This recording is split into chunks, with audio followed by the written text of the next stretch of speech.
ललद्यद। ललद्यद यह एक कश्मीरी कवित्री हैं।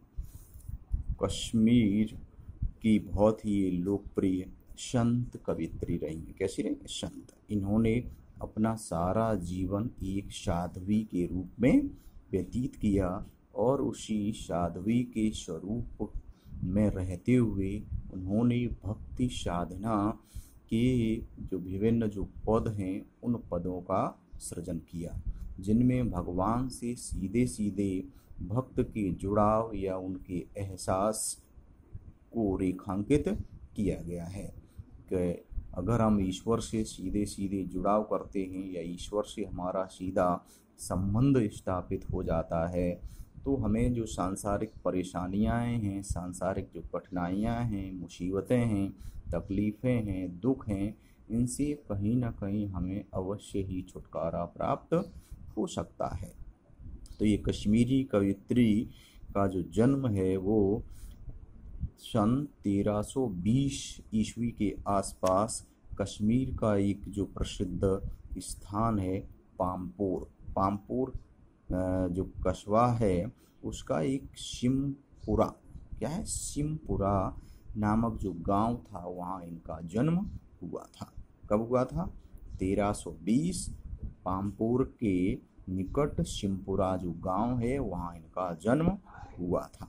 लेकिन फिर भी इनके इस जन्म स्थान को प्रमाणिकता प्राप्त नहीं होती है। जो विद्वान हैं उनका अलग अलग मत है और अलग अलग जानकारियां हैं, लेकिन फिर भी इनके जो नाम हैं कुछ विद्वानों के अनुसार ललद्यद, कुछ को लल्लेश्वरी, लला, ललयोगेश्वरी, ललारिफा आदि नामों से भी जाना जाता है कि यह सब इनके नाम हैं। इनका देहांत सन 1391 ईस्वी के आसपास हुआ था। कब हुआ था? 1391 ईस्वी के आसपास। काव्य शैली के अंतर्गत इन्होंने अपने काव्य का चित्रण किया है और उसका नाम उन्होंने वाक रखा है। क्या रखा है? वाक। जिस प्रकार से कबीरदास जी दोहे छंदों में अपने पदों को लिखते थे, गाया करते थे, मीरा जी जो अपने पदों को जैसे लिखती थी, गाती थीं, तुलसीदास जी की चौपाइयाँ, रसखान जी के जो पद हैं, उसी तरह से ललद्यद का जो काव्य सृजन था वो इसी प्रकार के पदों में सृजित हुआ करता था। और उसको जो पद की जगह उन्होंने उसको क्या लिखा? वाक। वाक लिख कर के जरिए उन्होंने इसको स्पष्ट किया। और ये जो अन्य जो भक्त कवि थे वो किसी जात प्रथा के बंधन को स्वीकार नहीं करते थे, समाज के हित में सदा अपने कार्यों को अंजाम दिया करते थे। तो वही इनके भी भक्त साहित्य में देखने को मिलता है। इन्होंने भी धर्म, जाति, संप्रदाय से ऊपर उठकर अपने काव्य का सृजन किया। अपने वाक में इन्होंने इसका परिचय दिया।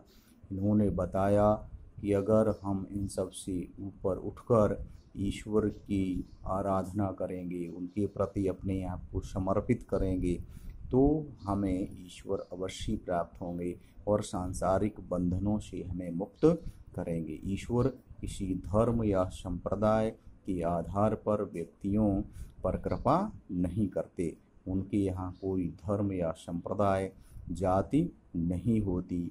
वह इनसे परे उठकर सभी को अपनी तरफ आकर्षित करते हैं और उन्हें आशीर्वाद, कृपा प्रदान करते हैं। यह इनके काव्य में हमें देखने को मिलता है। इनका काव्य धार्मिक न होकर सामाजिक कार्य है, सामाजिक जो विडंबनाएं हैं, रूढ़ियाँ, अंधविश्वास हैं, उनका विरोध है, उन्हें दरकिनार करते हैं और हमें यह प्रेम का जो मूल्य है समाज में, प्रेम की जो संवेदनाएं हैं कि प्रेम ही सर्वोच्च है, प्रेम के आधार पर हम कुछ भी प्राप्त कर सकते हैं, यह सारी चीज़ें हमें इनके खंड काव्य में, इनके पदों में देखने को मिलती हैं।